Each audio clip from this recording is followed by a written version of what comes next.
What kind of man makes the mightiest kings of the East and West tremble in fear, yet spends his nights weeping for a hungry child in a dark alleyway? This is the paradox of Umar ibn al-Khattab, the man who turned the tides of history, not with a crown of gold, but with a heart of pure justice. Before he became the legend known as Al-Faruq, he was a storm of iron, a fierce warrior who marched through the scorching sands of Arabia with a naked sword, intent on extinguishing the rising light of Islam. But destiny had a different plan for the man whose shadow terrified his enemies.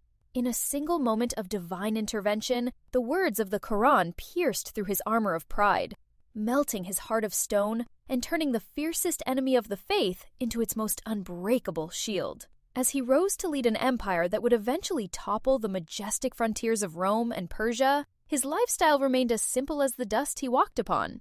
He was a conqueror who wore a cloak with 14 patches, a ruler who traveled across the desert on a single camel shared with his servant, and a king who refused to eat until the poorest in his land were full. His true greatness was hidden in the silence of the night.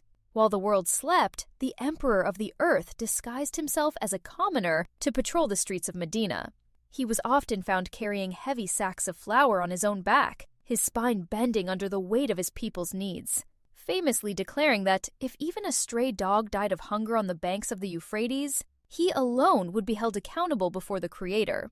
He taught the world that leadership is not a position of power, but a heavy burden of responsibility, and that true authority is only earned when the leader becomes the humblest servant of the weak. By the time his journey ended, he had built a legacy of justice so profound that it still echoes through the corridors of time, reminding every soul that the greatest victory is not over lands or empires, but over one's own ego.